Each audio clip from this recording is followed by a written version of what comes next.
Podcast Answer Man, episode number 330. Entertaining, educational, and encouraging content that makes a difference. This is GSPN.TV. Join the community. Hi, this is Cynthia Sanchez from the Oh So Pinteresting podcast. You are listening to Cliff Ravenscraft. He's been taking podcasting to the next level since 2005. He is the Podcast Answer Man.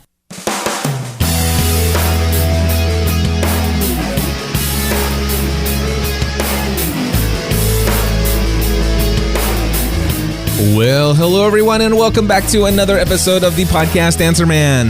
My name is Cliff Ravenscraft, and this, my friends, is the podcast about podcasting, helping you take your show to the next level. It doesn't matter if you're a brand new podcaster, if you have been podcasting for many years, or you haven't quite yet recorded that first episode. You know, I got a free tutorial over at learnhowtopodcast.com for that. Anyway, there's something that we can all do to take our show and everything we do in life to the next level. And my friends, taking things to the next level is what it's all about for me. And I have a couple things that I want to share with you before I bring my great friend and social media correspondent, Eric J. Fisher, onto this episode with me, who is going to join me for several different discussions that we'll have shortly. But I want to say that I have been taking things to a whole new level, and I'm going to share two things. One of them is I just decided to share with you right now, and that is that I have made some major progress in my own personal pursuit of physical fitness and health, and it kind of ties into something I shared last week. Last week I had mentioned that I was doing something that I have always warned people not to do, and that is to record and publish an episode, or at least to publish an episode on a daily basis. Now, I had suggested that if you wanted to find out more information about why I did that, you could go back to I can't even remember. I think it's probably episode number 536 of Pursuing a Balanced Life over at pursuingabalancedlife.com. But really, I'm going to briefly tell you in the briefest way possible what that's all about. And the important thing to know about my decision to go daily is that this is not for my audience. I'm not doing it for them. I'm actually doing it for me. And I what I needed is something that was going to motivate me to get out and walk a minimum of 10,000 steps every day. That was my goal, to get back into that routine. It's something that I'd done in the past. I lost a lot of weight when I did that. It really changed my mindset, helped me start thinking differently about food and everything else in life. And then things got in the way and stuff happened, and I allowed things to really take over and got out of that habit. Well, I'm back into it, and one of the reasons I'm back into it is because I am recording and publishing an episode every day. And I told folks out there, I said, listen, if you don't get an episode of Pursuing a Balanced Life during a certain day, that probably means that I did not meet my goal of walking 10,000 steps. Which is it's about 4.5 to 5 miles a day. Now, I have been able to keep that up every single day. Today is going to probably be the most difficult challenge out of all of them, because tomorrow is the final day of podcasting A to Z for the current session. But I will say this, that producing a daily podcast has been great for me.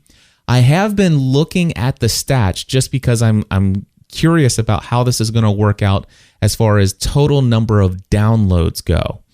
And one thing I can tell you is that already my downloads per episode are well below average of what this show typically got when it was on a weekly basis.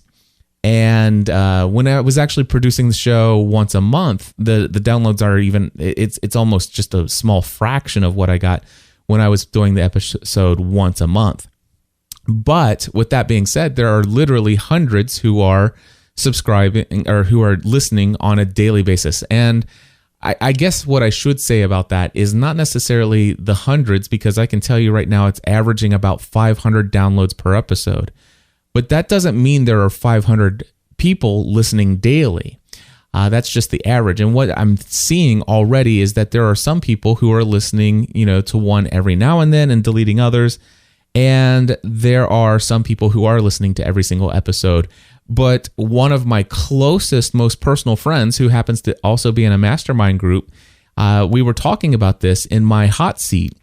And one of the things he says, I hate this. I feel beholden to listen to these, because he happens to be one person who has listened to every episode of Pursuing a Balanced Life. And now 15 to 30 minutes a day, every day, 7 days a week, there's a new episode of the show. And he desires to keep up with them all. And this guy's got a busy schedule of his own.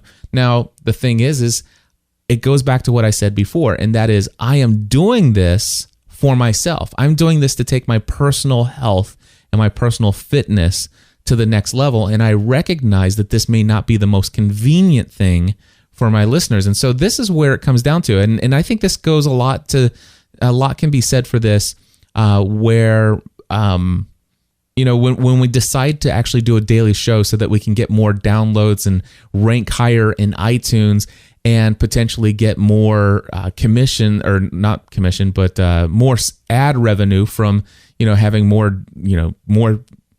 downloads, because you get paid per 1,000 downloads or whatever. So in reality, when it comes down to doing a daily show, is it the best thing for your audience? And so far, I can tell you right now, it's not. The people who love my show are feeling burdened by the daily episodes. And I recognize that. And I knew that going in. It wasn't a surprise to me, but I just thought I'd give you a little update there. But the thing is it is achieving what I set out to do. Just like some people would actually choose to do a daily podcast because it would achieve for them a higher ranking in iTunes or a higher ad revenue. The reason for me doing my daily podcast, doing an episode every single day, 7 days a week, is also achieving what I the reason for which I wanted to do it, which is to actually give me the motivation to get my daily 4.5 to 5 mile walk in every day. So that's one way that I'm taking things to the next level. One other way, real quickly, that I am taking things to another level is my digital product workflow. Now, for those who may be familiar with this, if you go to podcastanswerman.com/products, I have several paid tutorials that you can purchase. Now, of course, I've got the biggest tutorial is free. It's Learn How to Podcast over at learnhowtopodcast.com.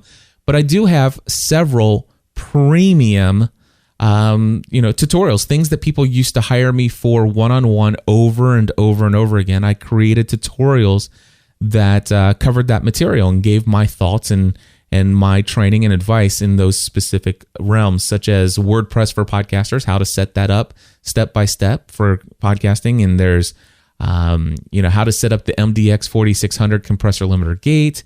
I'm trying to think of some of the other ones that are on there. There is Inside the Studio, which is equipment setup and podcast workflow, which, by the way, when I actually made some changes, when I'm going to talk about, I made some changes. I actually updated that tutorial. So by the way, any of you who have purchased Inside the Studio, I'm going to tell you right now, you have complete and free access to the 3 brand new tutorials that are meant to replace the original tutorial as it stood prior to that. So if you just use your link and password that you've already been provided when you purchased the tutorial, you can log back in, and there are 3 brand new videos. One of them is called Equipment Options for Every Budget. That's just over an hour in length, and it will tell you every option that's out there as far as what I would recommend, no matter what your budget is, whether it's $5 or $5,000. There's something that can work to provide you very decent audio quality no matter what your budget is. And so that's a 1-hour video tutorial called Equipment Options for Every Budget. The next one is called Mixer Basics and Equipment Setup. And it's literally, it's over an hour and 20 minutes, I think. And it walks you through every single button and knob on a standard mixer that I would recommend, how it all works. And it takes people from pulling their mixer out of their box and being so overwhelmed with all the buttons and knobs and and everything else. They're just like, there's no way I am going to figure out how to use this. And they kind of have this anxiety attack. And those same people that have that reaction to pulling that mixer out of the box after watching this tutorial are like, literally, they say, I got this. And I had one student who said, I may have to watch it one more time, but I'm absolutely confident that I now understand what this thing does. And I have no doubt that I'll be able to use this thing for what it was intended to be for. And so that is called the Mixer Basics and Equipment Setup. And it actually talks about how to hook up all the different types of equipment you might want to hook up with your equipment. It even talks about mix minus and all of those other more advanced topics, and it does it in a way that is very easy to understand. And then on top of that, there is my proven podcast workflow. And those 3 tutorials, those 3 videos were the brand new videos that I created, I think, back from my May Podcasting A to Z class. And I have used those videos to kind of take the place of my original Inside the Studio tutorial. And by the way, the original Inside the Studio tutorial is still available, and it's actually at the bottom of that page, and that's mentioned on the product page after you've purchased it. The one thing I can tell you right now, though, is that if you're hearing the sound of my voice and you get this within the next couple days, there's a chance you could go to podcastanswerman.com/products, and you could still get Inside the Studio tutorial for $75. But you'll want to do that fast because the price on that tutorial is going up to $100, which is it's the standard price for most of my tutorials anyway. And with the new materials, there's no question that the value is it's 3, 4, 5 times that. But it is going up to $100. So if you can get this, get it now. But even if you are hearing my voice and you're listening to a couple days, several days later, or even a week later or more, just go there and pick it up for $100. It's definitely worth the $100 for Inside the Studio. Anyway, what prompted all of this was the fact that my website was attacked by hackers. And people were trying to log in to my website using botnets. And as a result of that, my web host went in and created a script that kept, bots from being able to actually submit queries into my SQL server. And the way they did that was by pulling up an authorization script. And the problem is that this authorization script was then asking for a username and a password. Now, in a weird kind of way, they kind of put the username and password of what it actually is in the script itself that pops up, but it's not necessarily super intuitive. And even somebody as technical as I didn't get it until I read the email from them that says, oh, here's your username and password. And I look, it's like, oh, it's that. Okay, I get it. So the problem is everybody who had purchased all of my products and tutorials and all my A to Z students who are logging in, they're like, hey, I've got the link and I've got the password, but it's asking for a username and password, and I don't have a username. What's the username?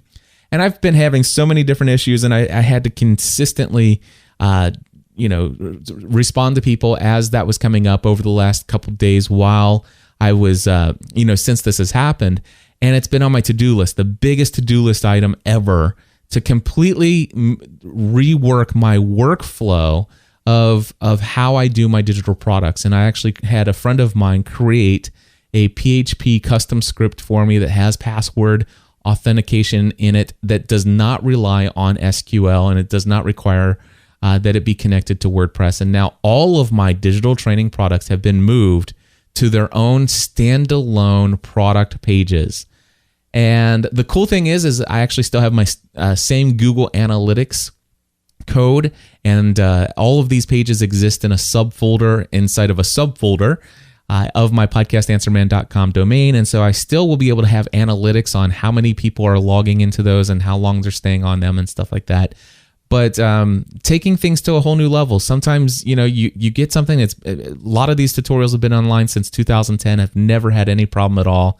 But then just this big, huge thing happens. And it's like, you know what? There have been enough issues in the past with the way that I've done password protected pages. I'm gonna see if I can come up with a different way, and I'm very excited about it.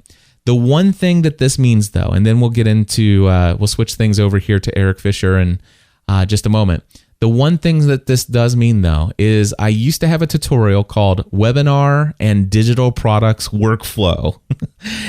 And that was a product that you could purchase for $100. And it actually showed you it was 9 videos that show you step by step, even from the concept, the idea of a tutorial that I have, how I mind map it out, how I set up my webinar, how I invite people, how I charge, how I receive money, how I register for people, the email confirmations they get. It included how I actually use ScreenFlow to convert it into video format, how I create supporting documents for it, how I create a product page, and then how I put it on my site for sale using eJunkie and all of those other things. I mean, it literally covered everything. Totally awesome tutorial. But now that's all changed. I mean, a lot of, I would say 60% of that workflow has changed now since 2010. And so that product is no longer available on my website. But there's a good chance that sometime within the next 3 to 6 months, I will do a brand new webinar on my digital, webinars and digital products workflow. And I'll look forward to sharing that with you. If you guys are not on the mailing list, my mailing list is only used for notifying people of when I have new products and services to sell. And so if you want to be notified of that, I encourage you to go to podcastanswerman.com and register for my mailing list there in the sidebar. All right, we'll get things. Let me go ahead and play this. I'll take a drink of water while it's playing, and then we'll talk to Eric Fisher. Do you work for yourself, full-time, or desire to do so in the near future? Do you have a desire to connect with other success-minded entrepreneurs? Are you ready to take your personal and professional growth to the next level? If so, the Podcast Mastermind may be just what you're looking for. Imagine having ongoing access to non-judgmental and constructive feedback, tips and resources, technology reviews, and open exchange of ideas, collaborative tasks and meetings that are designed to boost your confidence and credibility. The Podcast Mastermind is designed to get you plugged into a small group of like-minded, success-oriented individuals who are consistently focused on helping you take the next right step toward meeting your personal and professional goals. For more details and to learn how to apply, head on over to podcastmastermind.com, podcastmastermind.com today. And not only is Eric J. Fisher a social media correspondent for GSPN.TV and Podcast Answer Man, but he's also a member of the Podcast Mastermind, and he's with me now. Eric, how are you, sir? I'm not just a client. I'm also, I don't know. How does that saying go? Anyway. I'm not only am I the president, I'm also a member. I'm also a member, yes. Hair Club for Men. Yeah, I could use some of that, too. Anyway.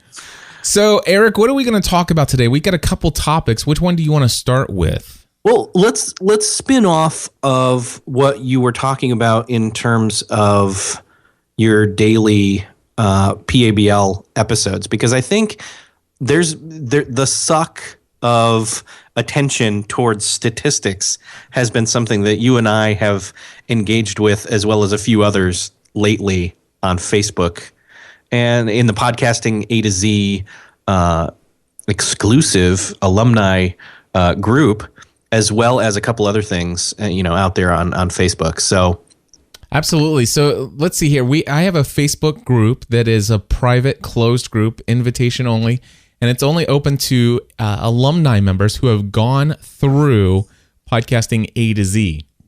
And I'm going to read to you guys something that Brandon Vaughn, an A to Z alumni, obviously, had posted in this group the other day. And he wrote, "The addiction of statistics. Cliff has preached this from the beginning, but I've grown so tired of stats. I started out totally focused on content, and I don't think I ever lost sight of it, but it was exciting to see movement and progress in the show rankings, and suddenly it's like a drug. Oh, in the top of podcasts. Oh, in new and noteworthy.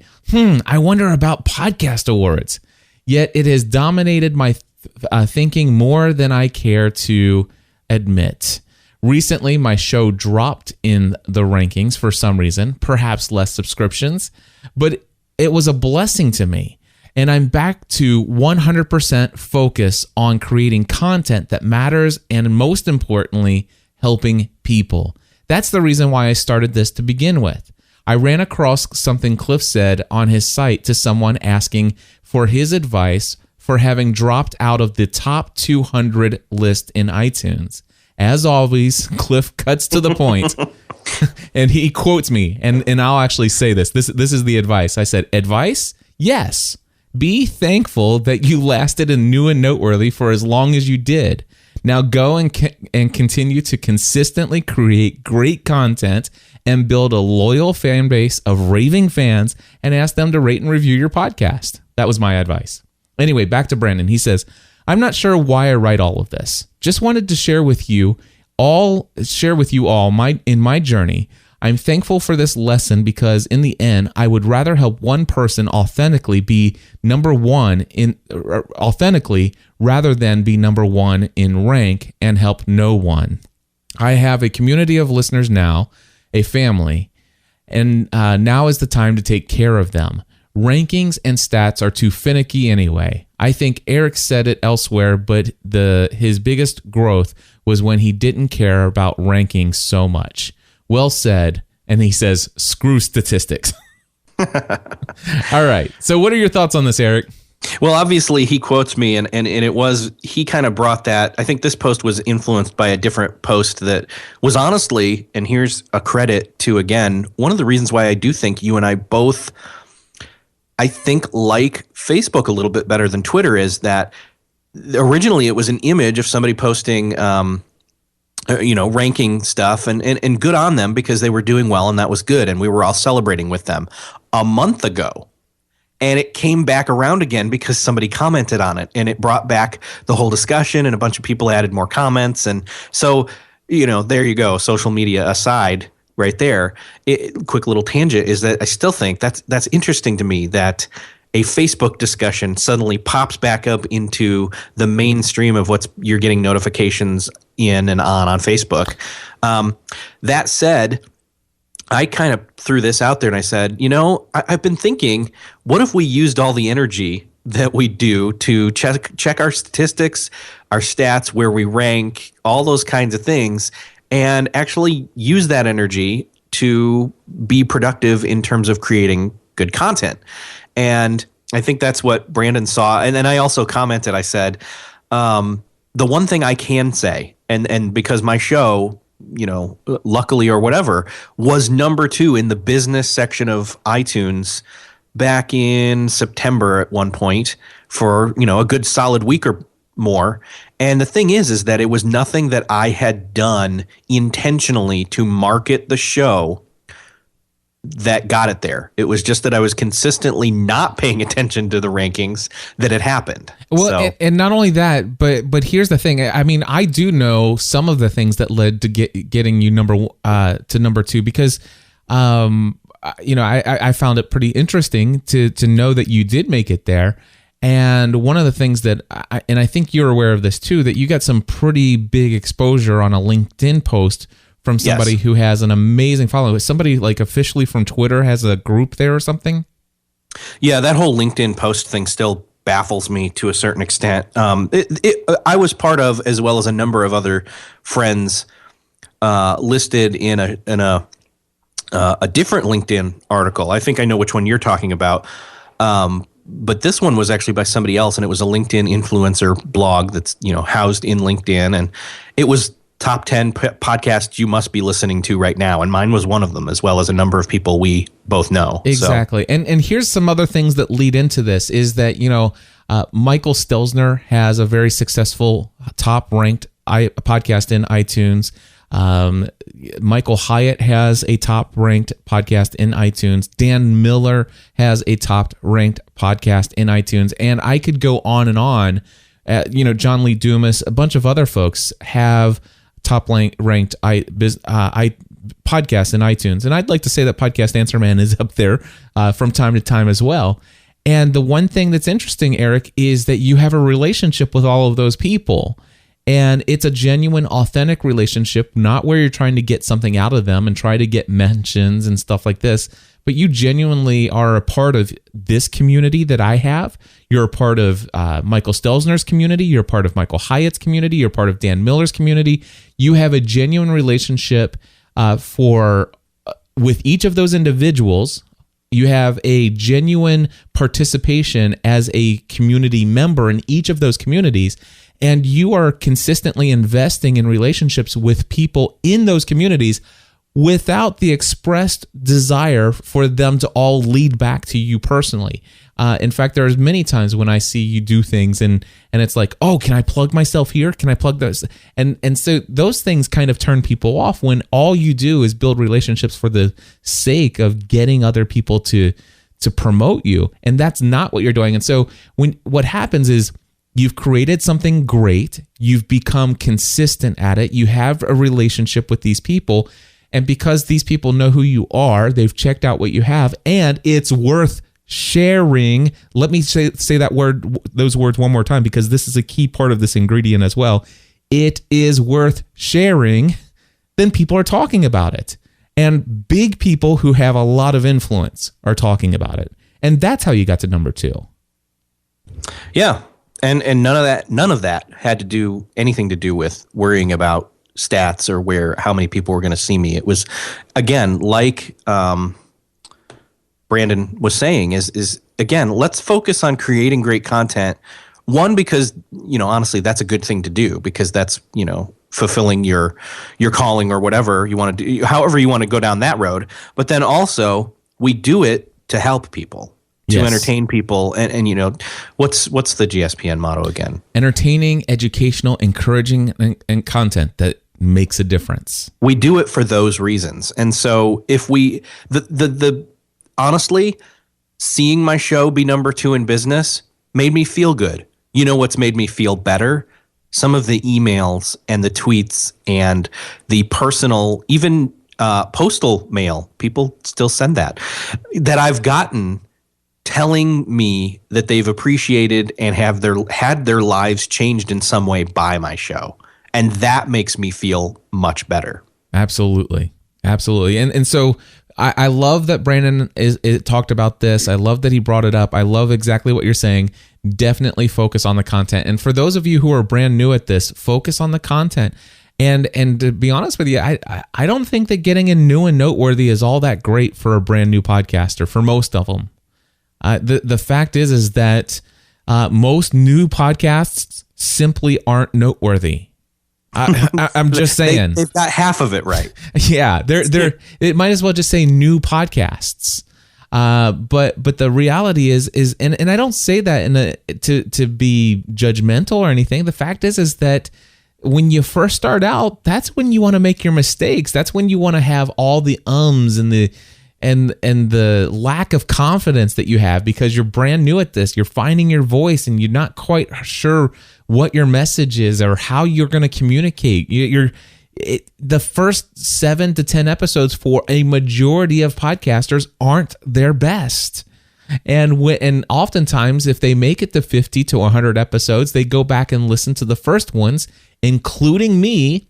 And by the way, I had already, Podcast Answer Man was my 4th podcast I ever created. And when I created episode number 1 of Podcast Answer Man, I had already been podcasting for a year. Now, if you can, see if you can go and do a search. Just do a search in Google. Go 001 space podcast space answer space man. All right, so do 001 Podcast Answer Man in iTunes or in Google's. You like that? In Google, and go, and it'll pull up the first episode of this show. Go and listen to it and listen to the difference. I will tell you right now, it was not extremely my finest. It was not my finest hour. In fact, the funniest thing, Eric, is your voice is the first thing anybody hears, and it's me asking. It's me allowing you to beg for me. For donations. By the way, if folks don't know what I'm talking about, can I play that, Eric? Yeah, go ahead. I'm going to just try this answer. You can tell that I've grown as well from this clip. Because Eric would never do this today. Here we go. Listen to this. Hey, this is Eric Fisher, and this episode is made possible in part by me and other listeners like me. I have a tight budget, but I choose to make a $3 donation each month to make sure that these great shows continue. Making a donation is easy. Just go to generallyspeakingpodcast.com and click on the PayPal donate button. I don't even have to have a PayPal account to do it. And now, enjoy the show. Oh my gosh, my ears are cringing. Oh, that's good stuff. Oh, my friends, make your mistakes in your first 10 episodes and don't tell the world about them. And eventually when you get into a groove and you start to find your voice and stuff like that, that's when things start to take off. And the other thing to know about Eric and is that, yeah, his show got some pretty good attention right out of the gate. Some things really took off. But Eric, this wasn't your first show either, and you had been. No. It wasn't the first time you'd been podcasting. You've been doing this since 2005, early 2006, alongside with me, and you had a couple of your own shows. Yeah, that's true. I mean, and I think that's partially why that's 100% why I attribute some of the very, very early success, episode 1 through 10. It getting seen and heard and rated and reviewed and ranked and all that kind of stuff was because I had already practiced so much in public prior to that new show I launched. So, but to somebody out there they're putting out their first new podcast ever, and they expect to be new and noteworthy. Don't worry about it. Well, don't. And here's the thing: I'm gonna let everybody in on a little secret. Okay.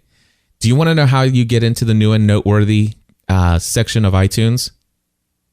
I'm gonna give everybody a little hint, a little inside tip here.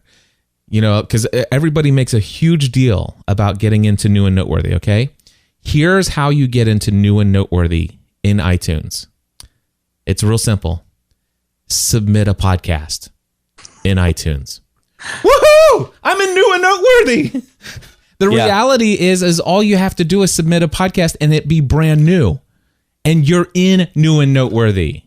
That's all there is to it. There's nothing special about it.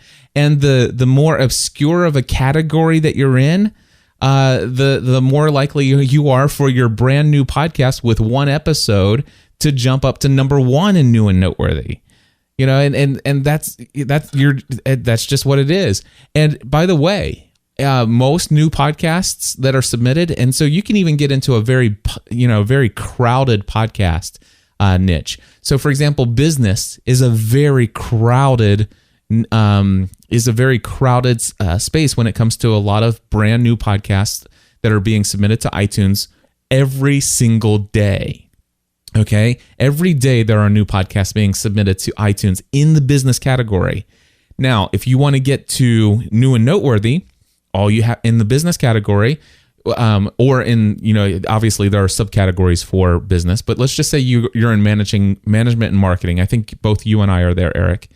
If you were to create a brand new podcast and submit it to iTunes in management and marketing, which is a subcategory of business, you would be guaranteed for 8 weeks, you will be in new and noteworthy in iTunes in both management and marketing and also in business. You would just be there. You may be at the bottom of the list, and there might be, in that list might be a couple hundred podcasts. I don't think it's ever that many, but there might be 70 podcasts that are listed in new and noteworthy, but you will be in that list, and you'll be there for 8 weeks. Now, here's the thing: to get to the top part of new and noteworthy, to rise up to where actually you're actually featured in the new and noteworthy section where it's actually on the screen when people pull that category up, it doesn't take a whole lot to get to there.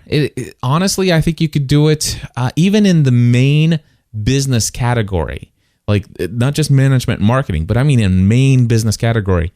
All you need is about 500 downloads per episode, and you'd be number 1 more than likely. And it depends on, the other shows that are submitted at that time and how good they're doing with the number of downloads and also and this plays a huge vital role in it as well. And it's how many written reviews and 5-star ratings do you have? So obviously iTunes doesn't give us our their algorithm to let us know exactly how this stuff is weighted, but it's downloads and it's ratings and reviews. And it all has to do with usually within, a certain given period of time, and it kind of refreshes on a pretty severe basis. So much so that like within 2 days of me releasing an episode of Podcast Answer Man, I bump up to the top, and then a couple days later, I'm instead of being number 32 in business, I might be number 184 or something. But the reality is here's the situation. You could get sucked into, and this is taking us right back to where we started. You can get sucked into watching those stats, and I don't know, Eric, when you go and look to see how you're ranking in various different categories, how much time do you think that takes?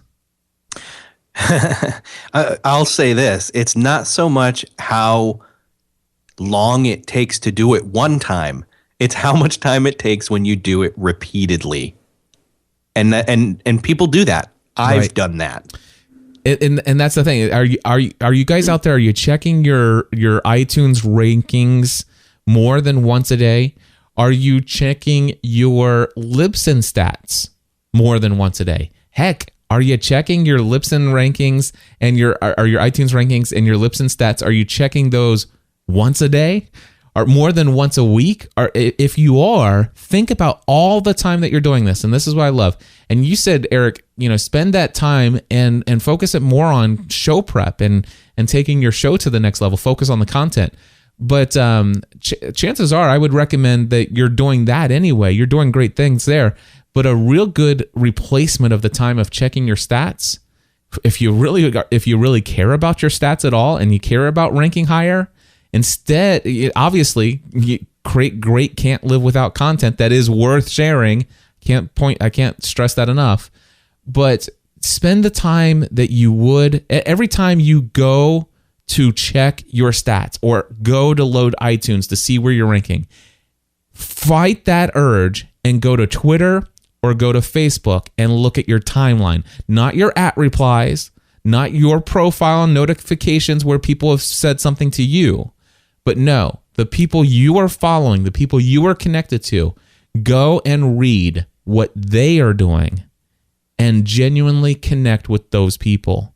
Not for the purpose of hoping that they will follow you back or for the purpose of hopefully they'll subscribe to my podcast and leave me a written review and blah, blah, blah. But because you genuinely care about those people that you're building a relationship with. And that's how over time, and it's not going to happen within 8 weeks, it's going to take time for you to get to the place where that stuff starts to come back to you. Yeah. By the way, I was just doing a little bit of math here, and I was barely scrolling down. I went to New and Noteworthy in the business section alone in iTunes. This is just to prove your point. Yep. And I clicked See All. And after it populated, I started to scroll a little bit. And I just started counting the rows and rows of across. There's 6, but down. I just started counting. And I'm barely through the first fourth of the scrolling bar. And there's already at least 1,000+ podcasts in this new and noteworthy section in business alone. Yeah. So yeah, what you said is totally true. There are thousands of podcasts sitting here in new and noteworthy in business. Yeah, and so it always cracks me up though when I see people out there. It's like, oh my gosh, my podcast is in new and noteworthy. Well, that's because your podcast is new. Within the last 8 weeks, every podcast, within the first 8 weeks of being in iTunes, everybody's podcast is in new and noteworthy. Yeah, for their category. Yep. Anyway, so stats. Yeah, good discussion there. I would say stop focusing on them and focus on content and relationships. This has been your podcast public service announcement. There you go. You were just talking about Twitter. We actually have some Twitter news we should talk about. Yeah, tell us about Twitter. What's changing something about DMs now? Yeah, I saw a couple tweets. There was oh no, it's the end of the world. Twitter has now allowed everyone to DM you. And here's how to turn it off. And I read that and thought, oh great, what's going on here? And then I read the article and I thought, oh, yeah, it's not as big a deal as that just made it out to alarmingly be. Yep. So the reality is, before any changes, Twitter has always functioned in such a way that you can follow people and people have the chance to follow you. Now, in the past, Eric, if you wanted to send me a direct message, which is a private, off-the-grid kind of message between you and me, if you wanted to send me a direct message, to be able to have the ability to do that, it would require that I actually follow you. So, for example, if I'm following, let's just say, a celebrity, and somebody, I just want to just say, hey, I just want to share something with you. You know, I thought this would be really cool. Or, hey, can I invite you to do this and that and all this other stuff? I do not have the ability to direct message that celebrity if that celebrity is not following me. Although, in the past, if I followed a celebrity and for whatever reason they decided to actually follow me back, I have now this privilege of actually sending a message into their direct inbox, their direct message inbox. But now Twitter has made a change to where it does not require us to actually have to follow people to receive messages from them. Is that right?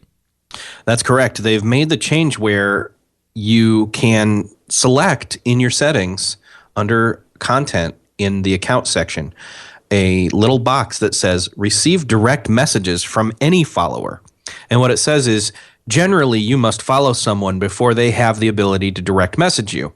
If you check this option, any Twitter user that follows you will be able to send you a DM regardless of whether you decide to follow them back. Right. So this doesn't mean that we have the ability to go out and start DMing everybody that's not following us, because that may or may not work depending on whether that or not they've gone into their settings and opted into this. Yeah, exactly. In a great way, they didn't decide to turn this on automatically and have you go in to turn it off. It's the other way around. They've made it an option, but it's not opt out. It's opt in. Thankfully, I tell you what, I love Twitter. And it's actually now my second favorite social network, which is so weird to even say that. For the longest time, do you know how many times we did Social Media Serenity podcast together? And Twitter's my number one. And now it's my number two favorite. And, you know, the thing is, though, is if they would have opted me into this, I think I might have left Twitter. Wow. Yeah. That's a little strong. I will tell you this. A DM would mean nothing to me anymore. DMs would be dead to me. DMs can be dead to me. Yes. It's one of those things where, well, one, there was a wave, a huge wave, more large than anything that we've seen in a long time in terms of DM spam recently. There just was. And you probably didn't feel the effects of that as much because you're not following as many people, and especially not following anybody who would have let their account get hacked by clicking on links. However, there was a ton out there just in terms of, hey, I advise you should check this link, or, oh, here, this thing. And just, anyway, I won't go into all the different versions of it, but it was on the increase. It was. I'm making. And so. Yeah. And here's the thing. I love Twitter. I really do. But I'm not a fan of direct messages. I prefer getting emails. One of the things that I did, and we talked about this a long time ago, and we're not going to go into it in detail here. But right now, I've got 10,453 people who follow me, and I follow 185 people. And I'll tell you what, it takes a lot for me to even think about the fact that I have 185 people. But the reality is these are people that I interact with on a regular, consistent basis. These are people that are, they're not in the inner circle, but they're actually they're in the inner circle. If I actually am following them on Twitter, it's somebody that I interact with pretty darn often, and I genuinely know them, I care about them and what exactly is going on, and I do try to keep up with a lot of what I see there. I can't keep up with everybody because it is 185 people, but I will tell you, most of those 185 people know that I prefer to get email. Now, there are 3 people of the 185 that actually do send me direct messages. And I won't say their names, but they're the type of people that when they send me a direct message, I do not mind getting a direct message because it's that person, and if this is how they chose to communicate to me at this time, then it's albeit, that's great. And I have that conversation with them, and I usually wait 3 or 4 days. And after about 3 or 4 days, I just go into my tweet bot and I swipe and delete the entire conversation to go back to inbox zero in my Twitter DM inbox zero. Yes. DM inbox zero. Exactly. Yeah. And in fact, that's something that I'm going to end up talking to a certain person who originated the term inbox zero again on my show sometime very soon. Yeah. And in terms of talking not just about email, but about all these different inboxes. Because, so for example, you and I follow each other on Twitter. Yep. And I could DM you and you would receive it. But I know your preference would be I email you. Yep. And so I do that.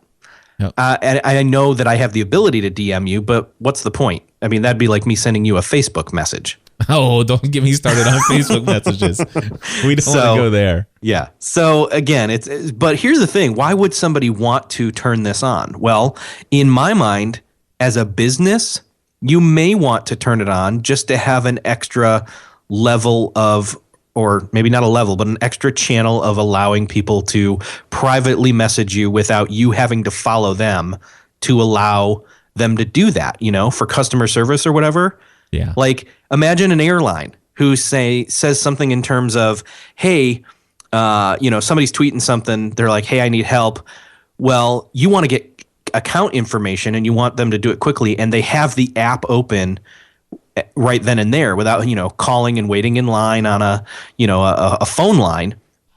You say, DM us the information and then we'll get right back to you. And, so by them having this channel open, it's like opening a port almost, open the secret port that lets these messages come through on the internet, the router, whatever. By allowing that makes it so much easier for that to happen privately. Yeah. And I think this is a wonderful feature for brands. There's no question about that whatsoever. Where you desire to have the ability for people to be able to tweet you, and you don't have to want to actually go in and follow those thousands of people, so that they have this ability. And it allows those brands to actually carefully select who they follow and what they're following, and still allows them to have the ability for their customers and clients to send that direct message with a private request of help for something. So I love that Twitter has turned this on, and my favorite thing is that it's opt-in, and I don't actually have to start receiving those messages like I do in Facebook, unfortunately. I wish they had an opt-out of Facebook messages. I wish there was an option where if you tried to send me a message on Facebook, it's where it would just say, Cliff is selected not to receive Facebook messages. I tell you what, I'm still going to look into figuring out how to do a Gmail autoresponder, like set up the Facebook message notification email to come to my Gmail, create a filter that then auto responds with something and sends it back saying, hi, please email me this question if you want a response. Exactly. In a little bit nicer words than that. But anyway. But then we need a script also that would not only do that, but go in and auto archive or delete every single one of the original messages. Right. So that they're not showing up as messages when you log into Facebook. Exactly. Oh, anyway. The desires of our heart. Anyway. So one more topic here, since and I think this is good for you to stay on for, Eric, and because I think it affects you certainly more than it affects me. So I'd love to hear your immediate reaction to this. Now, you and I both do a lot of interviews for podcasts. Your show is an interview format. So you actually do almost all of your episodes contain an interview. I recently saw in the private Facebook group for the Podcasting A to Z alumni, one of my members posted an announcement, and let's see, I can't remember who it was right now, but anyway, the idea was that Skype is actually getting ready to get rid of their desktop API, which means that the software-based recording programs like Pamela for the PC and Call Recorder for the Mac. Those services come December 2013, just a couple months from now, will no longer work. Have you heard this news? Yes, I have, and I'm hoping that you have a solution. Well, my solution would be get hardware and do Skype Mix Minus, just like I've always recommended folks do. It's exactly how I do mine. As a matter of fact, you're on Skype right now. Yeah, it's like, I wonder how often I do this. But you're actually, every time you come on, you're on every week. I do it every week. So I'm on here, you're on here, and I am not using software to record anything. Everything is coming into my mixer, and your voice, my voice, all going into a digital audio recorder, thanks to something called a Skype Mix Minus. And that's how I do everything. It's how I always train people to do things. But there are some people who either can't afford the equipment or choose not to have the equipment, and they do use software. And here's what Skype says. Skype says my application will stop working with Skype in December 2013. Why is that? And Skype wrote back, we've been working hard to develop new technologies and make improvements that will benefit Skype users all across all platforms, especially on mobile devices. These changes will significantly improve the call quality and speed of delivery of instant messages while retaining excellent battery life of mobile devices. As people are using Skype on more devices, we're also working hard to create a more familiar and consistent Skype experience across all major platforms. The desktop API was created in 2004 and doesn't support mobile application development. We have therefore decided to retire the desktop API in December 2013. So I won't go any further into their thing there, but the fact is they are getting rid of it. Now, here is what Pamela has on their website. And let me see if I can actually find a link to that. I got it right here. This Pamela's website says this: Skype shows a warning API. We want to let you know that your Pamela.exe application will stop working with Skype starting in December 2013. When you upgrade to Skype 6.9, you will be seeing a message in Skype letting you know that Skype will stop third-party application access to Skype. Skype has announced that they will remove the desktop API from Skype for Windows Desktop, Skype for Mac, and Skype for Linux. In addition, they have announced that the decommissioning of SkypeKit, a toolkit which allowed with which Skype was integrated into hardware devices such as TVs. The removal of the API will render all Skype add-on products useless. This includes Pamela for Skype, various hardware products, and the majority of all other applications. As you can understand, we are not happy about this. As of Skype 6.11, the desktop API will be physically removed from the Skype application. Add-on products like Pamela will not be able to communicate with Skype anymore. This affects all add-on products built for Skype. Read Call Recorder for the Mac. Yes. For the time being, we recommend that you downgrade back to Skype 6.8 until we see how this plays out. Download it here, and of course, they probably have like old. Is it all versions or something like that? Yeah, something like that. Yeah, anyway. Important notice, after installing Skype 6.8, disable the automatic update function in Skype, which you go to Tools, Options, Advanced, and then Automatic Update. So you want to turn that off. We are particularly shocked because of the short notice given to Skype users and the fact that Skype is not providing any replacement successor interface module or model, which will allow us and other developers to further provide the functionality that you are enjoying today. We will update this article as we have more information. So that's where things stand at this point. Skype was purchased by Microsoft, and Microsoft has decided that they want their desktop versions of their software to be an exact mirror duplicate of their mobile version of their Skype software. Yeah, it's interesting. So I'll need to figure out a workaround. That's for sure. Well, it sounds to me like the desktop API is built into the actual software that you're running versus something on their servers. Now, I don't know that to be true. I'm not a developer. I don't understand all of that stuff. But it sounds to me like what Pamela is saying over there on the for PC users is, as long as you maintain an older version of Skype, Pamela will continue to work unless Skype does something in their future that will break the ability for those older pieces of software of Skype to actually dial calls to other things. And you never know with Skype, and certainly you never know anything with my good friends. I'm just kidding, obviously, over at Microsoft, who I'm not a fan of, if you didn't know.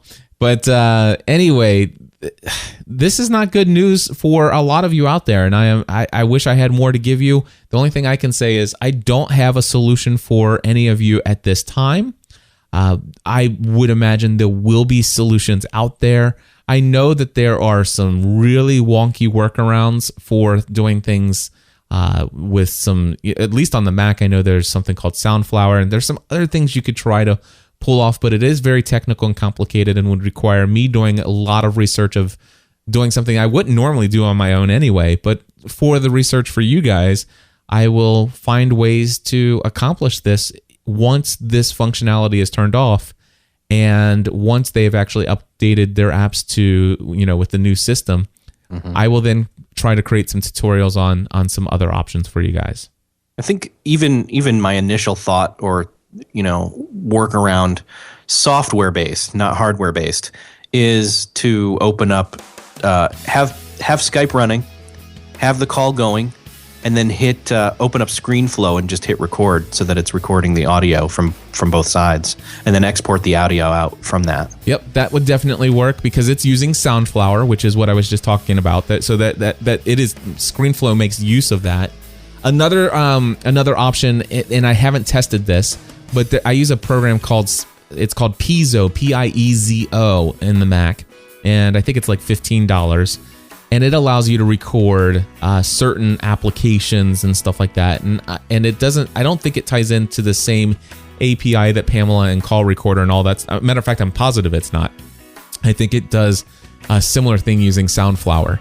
So Piezo is another piece of software. There'll be options out there, and we'll discuss them. We're going to cross that bridge when we come to it. Yeah. Yeah. Anyway, the music is playing. Eric, thank you so much for joining me for a lengthened discussion here today on Podcast Answer Man. Anything you want to plug? You know what? Check out my book, Beyond the To-Do List Goals. It's doing very well in the entrepreneur section of the Kindle store, and we just added as a bonus for free, the audiobook version. Sweet. So go check that out at beyondthetodolist.com/goals. Awesome.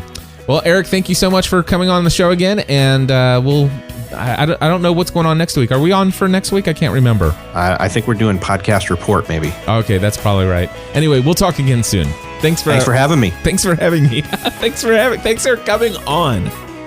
You're welcome. It's been my pleasure. That's the problem with playing your music as you're doing the outro. I can't actually just edit that part out. All right, we'll talk soon, Eric. See ya. My friends, that's going to wrap it up for this episode of Podcast Answer Man. I want to say real quick thank you to each of you who have been using my Bluehost affiliate link for signing up for your hosting account. 9tenthsofthelaw.com, all spelled out, 9tenths.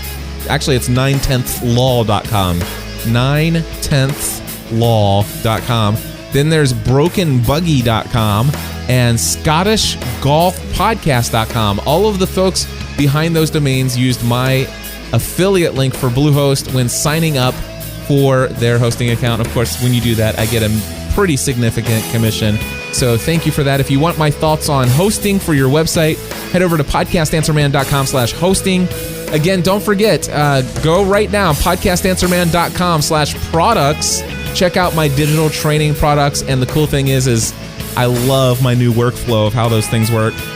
And see if you can grab inside the studio before I raise the price. It'll be a little challenge for you. Anyway, God bless y'all, and I'll be back again next week. Until then, I encourage you to take everything you do in life to the next level. Helping you to get the